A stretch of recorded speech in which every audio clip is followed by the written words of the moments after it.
community audience. Hi, friends. Make your own work. So, All right. we are going to start now. Hi, I'm Beth Gates. I'm on the steering committee of PXR. I'm sitting on the floor of my room right now, so this feels really like informal, and yet here you are, all in your colorful audience-ness. Welcome to day 2 of PXR. Welcome to presentation. Sorry, I'm replying to things as I am talking, which is super fun to do. Um, uh, Welcome to the Toasterlab presentation. And what we're going to do is we're going to start. And Ian Garrett, who I believe is still to my left, and Andrew Sifry, who is still to my right, and Justine Garrett, who will join us, who are Toasterlab. And we're super, super thrilled to have them both as partners on this a crazy, wild adventure of PXR. And I sit on their advisory board for the Mixed Reality Performance Atelier. So I know these folks well, and they've got lots of great ideas. Two little bits of housekeeping.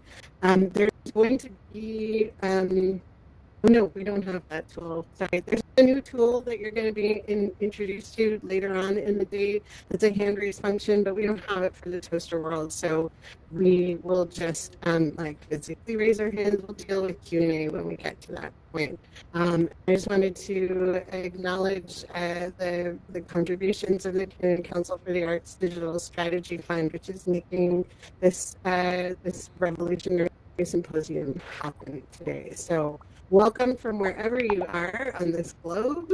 Many of you are beaming in from many places, and we're super, super thrilled to have you all here. So I'm going to turn it over to the Toasterlab folks, and I will be here to help move you around.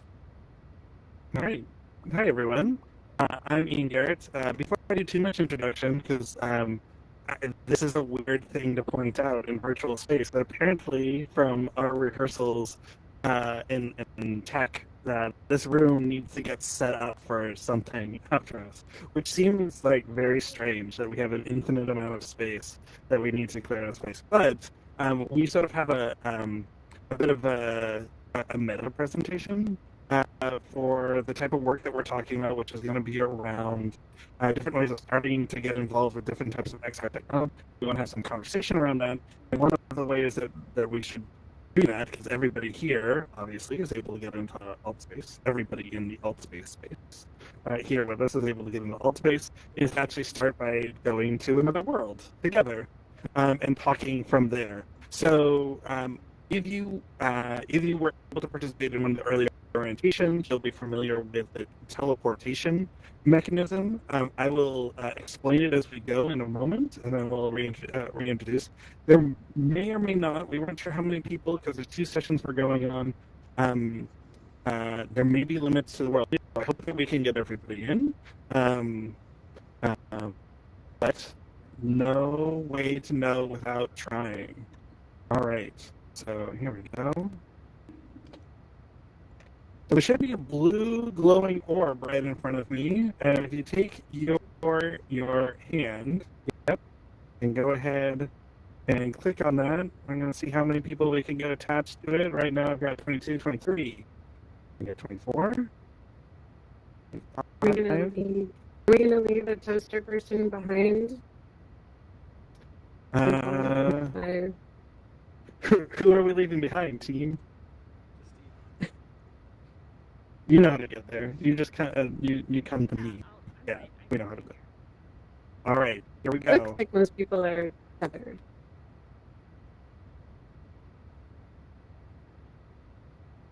Come on.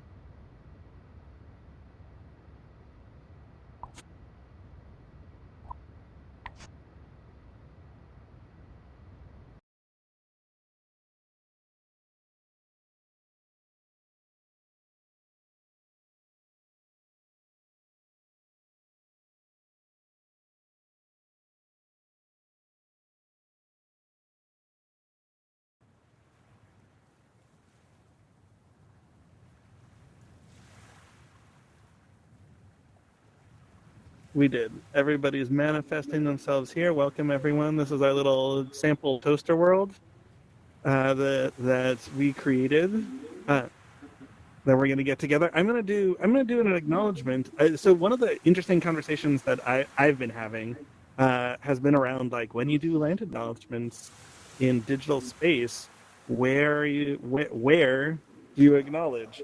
Because you've got a combination of wherever we are and a combination of wherever the servers are and wherever the data centers are, etc., etc., etc. So we, Toasterlab, worked out of Toronto, and sit on the lands, standing on the lands right now with our actual feet that we don't have in virtual space of the Anishinaabe, the Haudenosaunee, the Huron-Wendat, and the Métis. The current treaty holders are the Mississaugas of the Credit First Nation. We're very grateful to be here. Two of us from Toasterlab, myself and Justine, are originally from Los Angeles and Tongvaland. So a lot of thoughts go out to that right now. To there right now. The many of these servers that we've been interacting with over the course of this conference have also been on Ohlone land as well. So, okay. What we wanted to first do is share a few different types of ways of approaching mixed reality making. Sorry, Jacob. I had to mute you. I could hear you. I could see your mouth moving whenever I spoke. So we're all learning. We're all learning how things work. So we've set up this world. First of all, this world was entirely built within alt space. So this is thing one. I invite you to. I've got the megaphone on. It's very hard to get lost in this space. We've got the basketball hoop, both interactable times towards the ocean. If you go and find the other corners opposite here towards the giant donut, you'll find that there's some fireworks. If you haven't had a chance to set those off yet, there's also an ice chest full of snowballs. You're welcome to go. You have to get up to them, and you can use your hand to grab them. All of these are things that, all those interactables are actually things that are available within the alt space basics kit. There are also the ability for users to trade all sorts of different things that you can insert into your world. And everything that you see in here came from one of those. There is no coding except for something that I needed to do to get the microphone engaged. But otherwise, insofar as exploring the world, there was no coding needed to be able to set this place up. All done from within my headset, or there's a couple of things that needed to happen on the AltSpace website. And so this is all through exploration and getting used to the hand controls of the world editor. So when you're exploring around in AltSpace, you can go to your home, and you can start to add things to your home as well. You can there's the first place that you'll be able to engage the world editor. But also if you open your AltSpace menu and go to, if you haven't already, go to settings, and the second item on your settings is to turn on the enable worlds beta, and that will make sure that you can get to other people's built worlds as you find them, or you are able to build and create and customize your world as well. So you can do that either with your home world, which is the apartment that you defaultly get when you start in AltSpace, or you can go, there's a menu there when it opens up the worlds menu under my worlds, where you get a default one that's just a blank slate. People have been sharing some of them in the Discord as well. So as you build them, it's really fun, especially in between now and next week, to be able to see like what you can create in there. So, if you take a look around, and in addition to the interactables, I'll just point out some stuff. We started with a template that you could get if you start the world on the website. You can use a template. This is like a city park template that's just like the fence over towards the ocean side. You'll notice that there's one panel of it that's a slightly different color. It's because everybody's looking in the right direction. It's because actually that one panel that's a slightly different color is something that we had to add to prevent people from falling off the side and falling to your doom. Your doom, which ends 5 seconds later, and then you automatically respawn in the middle of the arch here, which came from the samurai object pack. There's the fountain that we added. There's a couple of trash cans. You'll notice the flies and the butterflies flying around. Really excited about the giraffe. That's one of my favorite things that we added to it. You can scale things up to any size that you want. Um, so we've got this giant donut on one side, which I put the laundry in. It doesn't come that way. And you can put these items together, decide whether or not someone can walk into them or not through the collider, etc. I'd spent too much time having fun with this. So just about everything, the atmospherics, the sound you hear in the background, all things are brought into it. The things that are custom brought into this for Toasterlab were the skybox. I'm going to do quotation marks with my hands here by clicking my trigger buttons, but alt space quotes of the skybox, which is, so if anybody's used to doing a little bit of video game development or has played video games, you might notice that the off backgrounds don't change a lot. That's cut down on processing power. It's a static image, and they try and make it so that they keep the polygon count, the rendering that needs to happen low, so they try and keep that to things that you're actually going to interact with, us and the object we have here. So this is actually a 360 photo that we took on a project that we did down in Tasmania, and it just seemed to work really well with setting up like a bright atmosphere here. We added cloud atmospherics and some actual floating clouds, as well as the colossal ship, that's its name in the pack, in the space pack, up at the top. And you push and pull things around. I'll actually see if I can add something without crashing our experience that I'll add in the panel. So if I wanted to add something else in, I'm going to go ahead and go into one of the kits and spawn something in front of me. Go ahead and add a purple flower.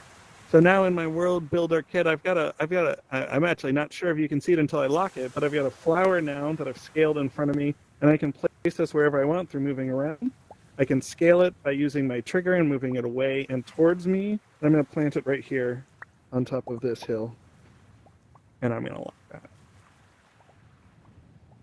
Turn off my world builder, and now we've got a flower in the middle of it. So I don't have this turned on for everybody to use, but you're all able to use it in whatever world that you have. You can add flowers to your own apartment and to the Vista loft that you're provided by default, or you can start wherever, and it's pretty much as easy as that. So that was like the first thing of why not bring somebody into a world and show them the different things that they can do. Our priorities at Toasterlab are around creating accessible mixed reality experiences, and that takes on a number of different meanings, which one of the things that I've added, and this is one of the areas where you actually have to go to the browser and log into your account, is I've added images, which instead of doing a standard PowerPoint presentation, I'm going to guide you around to the space to the various posters that we put up that deal with some of the issues around accessible VR and AR experiences that we've been grappling with through a number of our different projects. We're working through a digital strategy fund with the Canada Council for the Arts for a mixed reality performance atelier, where we come at it from a number of different angles in terms of different ways that the technologies will intersect with live performance. So sometimes that's actually when we could be in live theaters, would be in live theaters, and how that influences that, or how that we bring that content into a mixed reality space, such as something like this.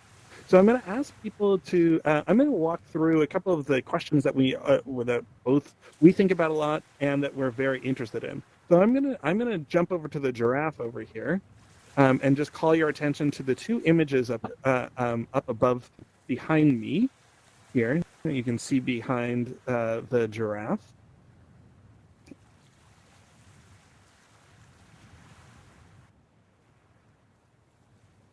Let's see. So if you take a look at that, one of the questions that we get asked a lot is what's in our kits when we go out. So we do a lot of recorded immersive content. We'll do spherical video. We'll do binaural and spatialized audio, and so we have a bit of a Go kit that fits into a road case that goes into an overhead compartment in a plane. You know, back when we used to fly places, but something that was really small. One of the things that's nice about working within with recorded media for immersion is that, especially within video, is that you sort of have to remain small insofar as the way that your crew works, because you have to hide everything. There are ways in post to be able to ultimately cut things out or stitch things out, but because we're often dealing with 360 video, our preference is to try and make the content as easy to work with as possible, which that's actually one of the big challenges. I put so on the left-hand side here, you'll see some of the cameras that we commonly work with, or at least types of cameras that we work with. I put all from one line here because it's a little bit easier, and we're pretty decent fans of the Insta360 line of products. Though we also have used have a couple of Vuse cameras as well, VUZE, which I didn't put up here. Now there are different ranges as which you can work here that will go from a couple $100 to $5,000. If you and they are all have different levels of more intensity to work with. So for instance, the Insta360 One X, which is their handheld monoscopic 360 camera, it's a little bit smaller than most smartphones right now. Does connect through Bluetooth and Wi-Fi to your smartphone, so they don't have a lot of readout on them, so you usually need an app to be able to control them. But that's one that when we're doing workshops or have people who want to get started, it's something that we can slip in our pocket. And it gives you actually 5.7K resolution of the file that it creates. Now, one thing to remember or to think about when you're working with this content is that all the resolutions are a lie. They're going to tell you it's 5.7K or 4K or just HD, and that's usually the size of the final file. I know that's getting a little bit more in the weeds than I necessarily intended to get when we were talking about it. But what that means is that what you're seeing in your headset right now is only a limited field of view of everything that's happening around you. When you're dealing with video and like the image that the skybox we see around us, it could be captured at one image, but it's the entire panorama that resolution appeals to. So that sort of 5.7K threshold has been sort of what allows you to see like kind of XGA resolution, or like if you think about the square flat panel monitors from like the early 2000s, like an acceptable resolution for playing video, but not HD. That's sort of what you're going to see in your headset per eye when you're working with the 5.7K camera. The other camera next to it, which costs about the same but allows you to do some other stuff, is the Insta360 Evo, which is a convertible camera. You can either do 360 monoscopic with it or 180 stereoscopic with it. And you still get the same 5.7K resolution, so you can get a really nice 180 image out of it. It does mean that if you want a full 360 image, you have to sort of treat it to bring something into the background, whatever's behind the visible image. But we just used this for a project with DLT Experience, for a short film that was integrated into a project that they were doing for the Biennale, where the area of focus comes ahead of it. And then you can zoom all the way up to the professional camera, which is here the Insta360 Pro 2, which will do stereoscopic 8K. It's exciting to think about that much resolution. The thing to keep in mind when you're trying to deal with that level of resolution is actually being able to deal with 8K footage.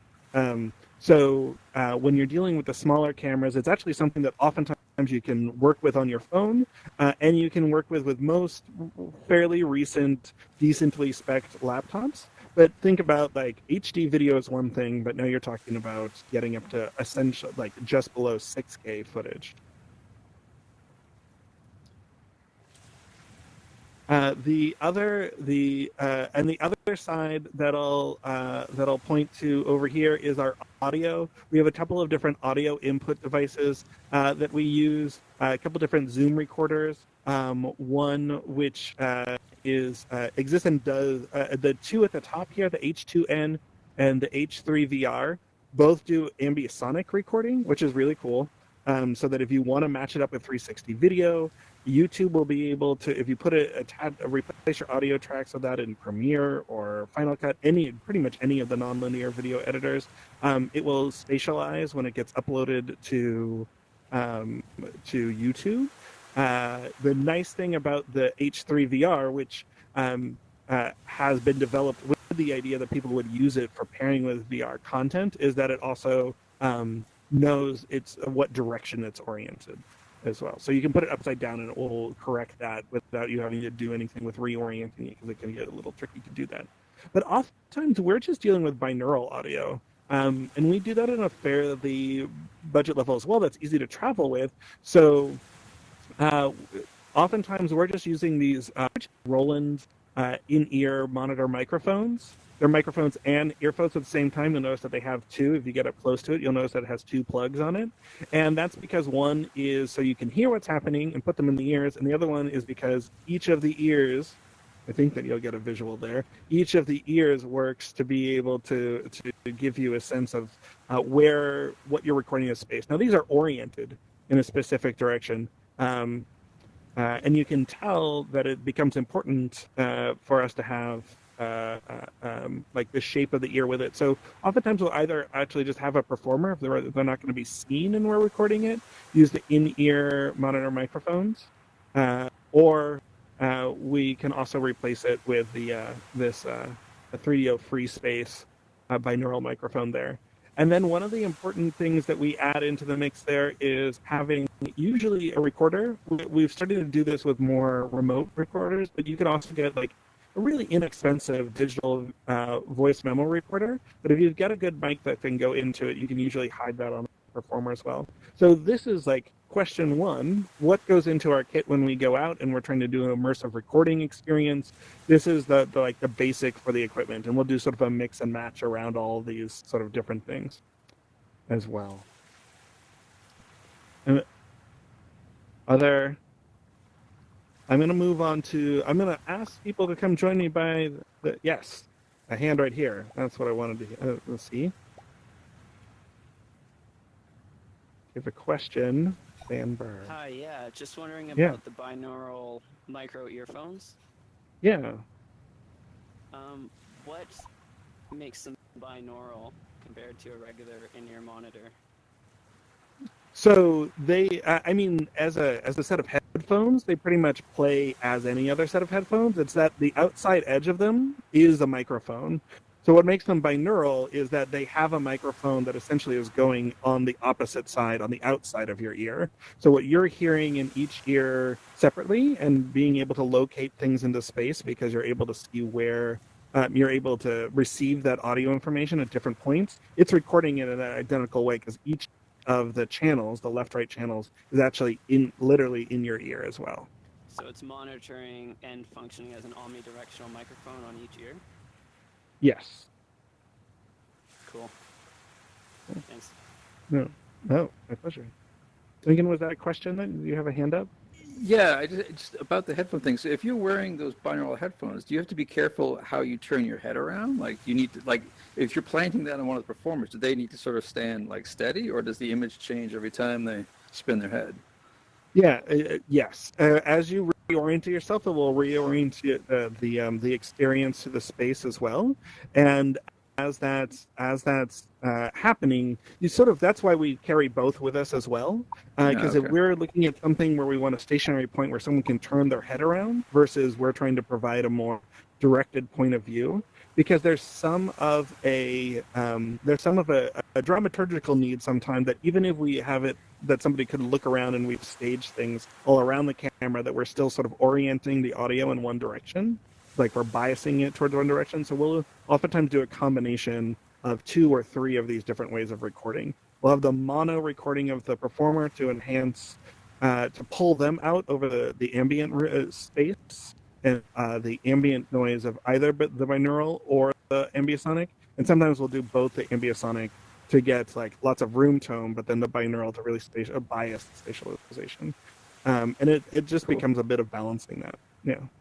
Cool. Thanks. We have found that the most useful thing is actually to focus on the binaural, because to help with directing somebody's distance, you sort of get the quadrants out of like your ability to locate sound in space is not so precise that if you're less than a hemisphere off, like less than 180 degrees off, generally there's a lot of tolerance for accepting that in the way that it comes together. Cool. Thank you. Cool. All right. I'm going to come over. I'm going to go and jump to the other side of the space here, over by the. You'll find me over by the slightly submerged in the land or the landlocked boat. We come over to some of our distribution questions over here. All right, it's here. Okay, good. Our jump is working. So you can actually work your way through the boat too. There. So what I'll call attention to over here is that Toasterlab does a lot with geolocation and are really interested in space.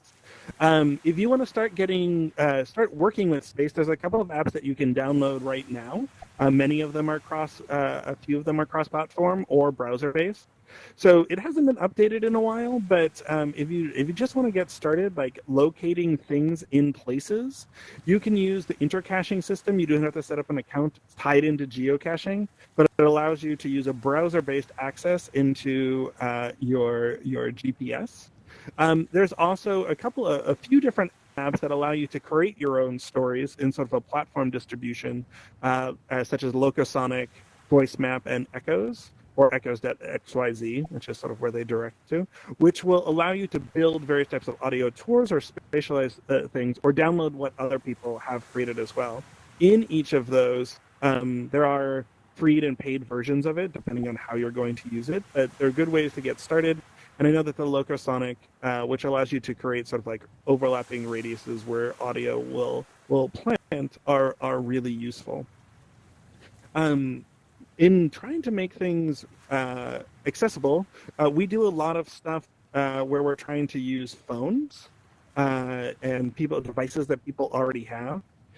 I have a thought that one day something that's going to happen in the not too distant future, based off of where we see patents and things like that going, is that a lot of these things are going to be integrated. A lot of the advancement in the headsets that we have, like being positional sensing, high resolution, like pixel dense displays, all of those different things are things that are useful for creating VR and VR headsets.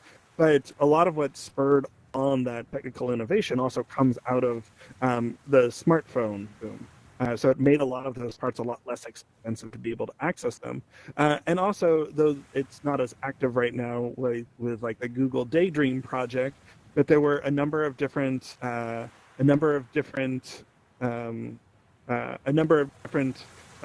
ways to be able to access on your phone. So right now, you can also upload any 360 content you have to YouTube and Vimeo, and you can play that either as a 360 experience that someone can move around on their phone, or you can change it over to the binocular cardboard view, which with a cardboard viewer, $10 to $15 from Google, you'd be able to watch that 360 content the same as you would on a number of different like dedicated headsets as well. So really low barrier way, once you're able to create the content to distribute it, is to work that way.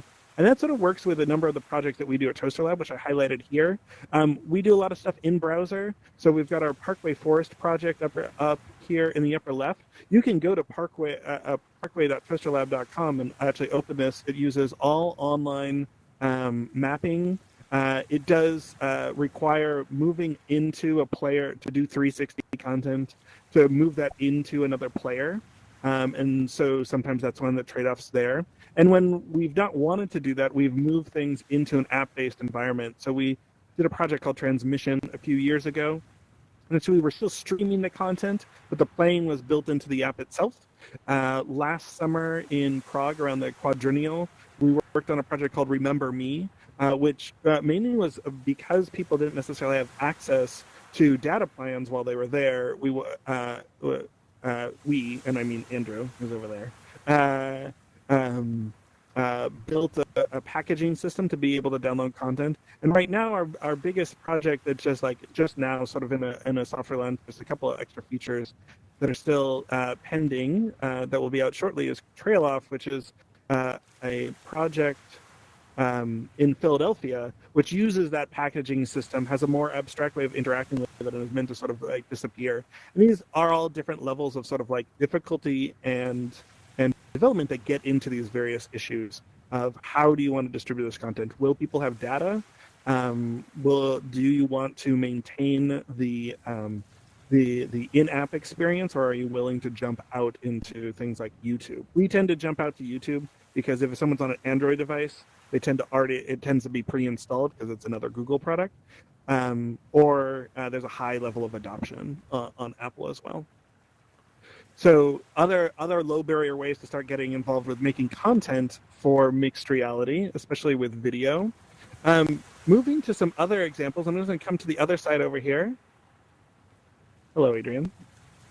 Though I don't know, like I feel sort of like weird, like someone from the alt space police is going to come and tell us to take this slide down. Another platform that you can try and use that works in browser, cross-platform, and in headset, but actually as a browser experience, is Mozilla Hubs, which is free to use, open source.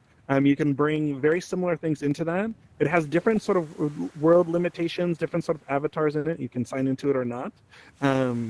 But it's another, if you take a look at the Mozilla Hubs platform, it is something that, like AltSpace, will allow you to gather people together like this with its own quirks.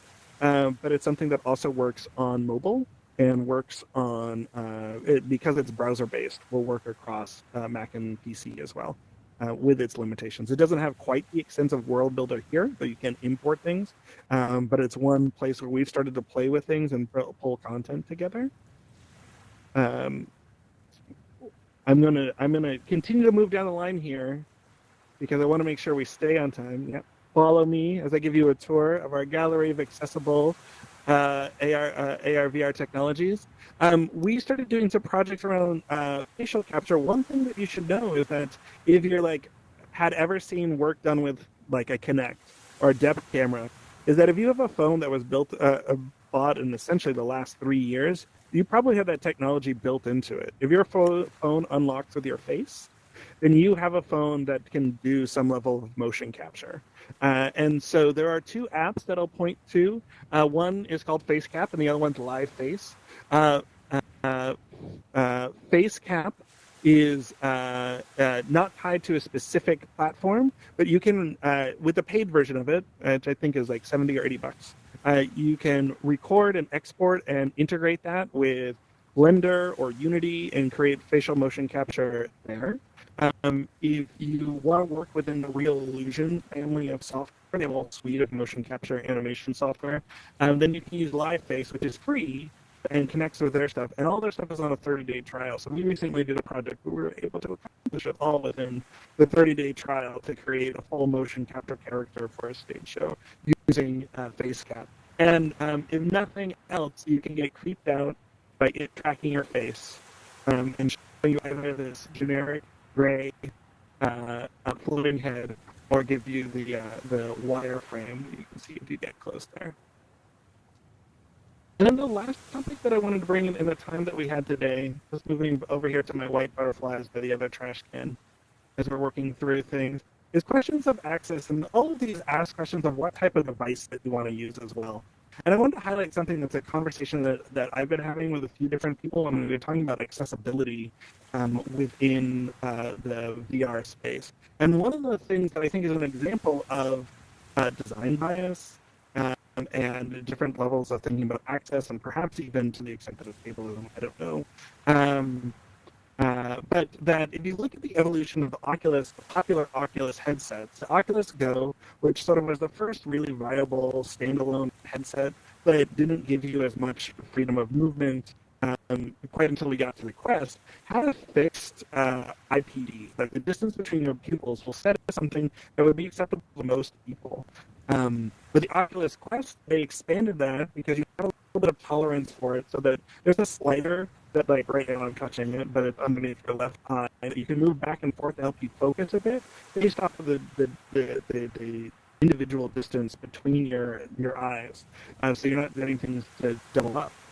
In bringing the cost down for the Quest 2 and changing its size, they actually limited it to just 3 specific sizes, basically assuming that would be able to, for people who could to see between them, would be able to accommodate them. Like one would be comfortable enough.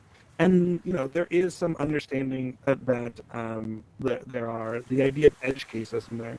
But I think that it's an important thing to consider with all of these, even with the cardboard viewers. There are ones that allow you to have adjustable IPD settings in between them for not much more. But that thinking about as much as like now in this COVID time when we're not able to gather like in the flesh in carbon space, and now we're in this alt space and this VR space together, which is great to see this like number of people spatialized together.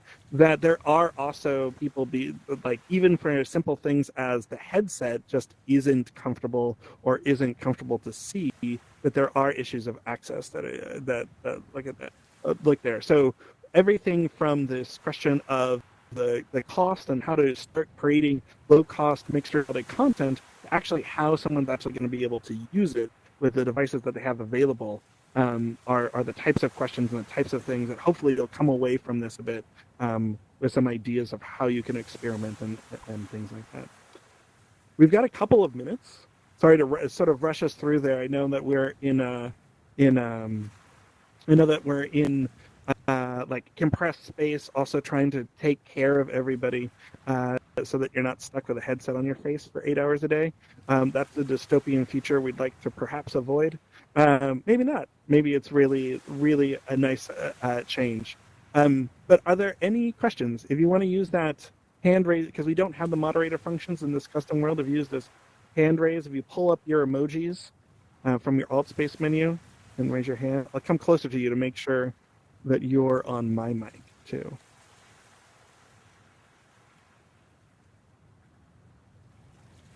I've got some floating hands.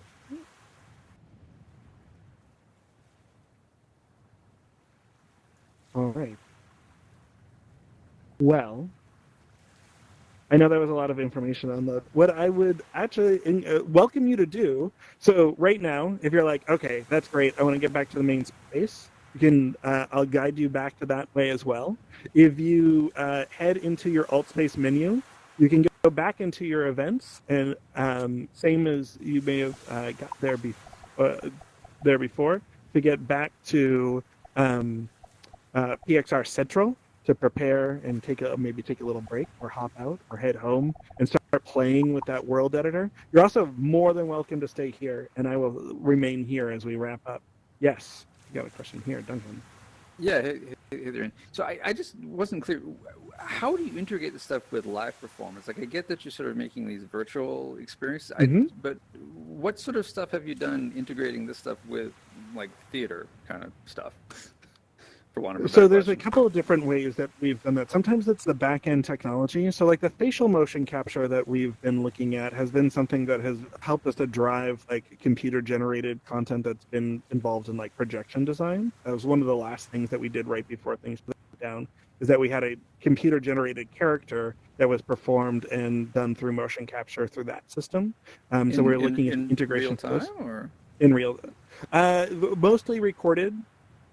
Because the performer was also on stage, but with the thought that originally it would be real time, someone just off stage, or in an adjacent space. And that's something that we've actually, I personally also, before Toasterlab was in its formal state, was like something we're really interested in sort of like the remote motion capture puppeteering for projected characters, or like holographic projections, like for like Tupac at Coachella is the example that most people are familiar with. Right. But looking at those systems for integration for how you could continue to do that live, and do that sort of animation live. So thinking about like the geolocation, a lot of that work actually relates to the fact that we are trying to allow someone to have an immersive experience of an event that might be asynchronous with the event, or might be integrated with a series of events, some of which are synchronous or not. So when we did our project Transmission in Edinburgh, about a third of the experiences were just audio only, immersive audio. About a third of them were video, and a third of them were live, both staged and site specific. And so the idea of integrating the geolocation was to bring you to an individual place to indicate that there's, a reason to be here. And then trying to create a bit of the reality, either through bringing the characters that you see throughout the experience Sometimes you see them live and in person, though perhaps at a distance at specific times. Sometimes you're only hearing them, sometimes you're only seeing them, and trying to blend all of those experiences together. So you're sort of collapsing those experiences that sort of confuse the time and space element to it. Cool. And then Okay. something like and then I'd just also offer that something like Alt Space here, or if you get a chance to talk to Beth Cates about her experience with Pandora X and other projects she worked on, and some of the stuff that we've been seeing happening in Mozilla Hubs about taking people like it gathering like this and bringing the performance into the VR space as well. And so we're looking for efficient ways of doing that. And then the last one I'll mention is some of the films that we've been creating for VR spaces also used as like a transition space within live performance. So we've done a couple of live shows where there's a scene where you are brought into a space where there is a dramaturgical imperative to put on a headset. And it's about transporting that person to and from those spaces as well. So all sorts of different ways that we've been trying to experiment with how we might be able to do that. Cool. Okay. Thanks. Yeah. We should set up a space at Glendon so we can get it back to the Keel too. Yeah, let's do it, man. Cool. I sort of honed in there so I could make sure that I heard we've got 1 minute left for the time in here. So I'll thank you all for joining here. We're going to create a link so you can come into this space. Oh, yep, there's a question here. I'll finish saying this and then people can jump away or stay here as necessary. But don't worry, I'll get to the question in just one sec. Is that you're welcome to come here anytime. We'll put a link in the Discord so you can pull it up 2D or 3D. If you go into your menu and you did turn on the world's beta, you can and you can see where you are. You should be able to favorite this world. But we'll also put instructions for how to do that in the Discord. So you can come back here, do whatever you want to it, and add things to your own world as well. Jason, you had a question. Yeah, could you? I'm coming in 2D right now. My Go didn't handle it. But the face, the live cap, sort of face cap and live face. Could you share the links to those apps in the Discord as well? Because I'm having trouble Googling them. Yes, I will. For all the things that got mentioned in here, I'll go ahead and put together a little bit of a resource list and drop that into the Discord so that you can come in here and take a look at it and see the gallery of potential things and then have a reference for where it is. Well, thank you. My pleasure. All right. Well, thank you. Explore. Feel free to set off some fireworks. You can't damage anything. And we'll see you a bit later. Thank you all. Hi. Hello there. Hi. Oh, yeah, we should clap. Where's the loud? Hi, my name is Deirdre. Thank you! I heard your question, so I thought I'd come over and chat. I know you're interested in doing performance in VR, and I am a VR curious, actress. Yeah, I am a VR actress, and I've been working pretty steadily since December in performance, doing both The Under Presents and The Under Presents Tempest, as well as I was in Finding Pandora X, which is one of the reasons I came to this, because I wanted to see Beth Cates, and then I'm also interested in what everybody else is doing and meeting other creators and things that they've got in mind or want to try to translate to VR. I'm actually also doing a live immersive I've got a 30-person limit. I'm going to stop the recording. Theatrical experience.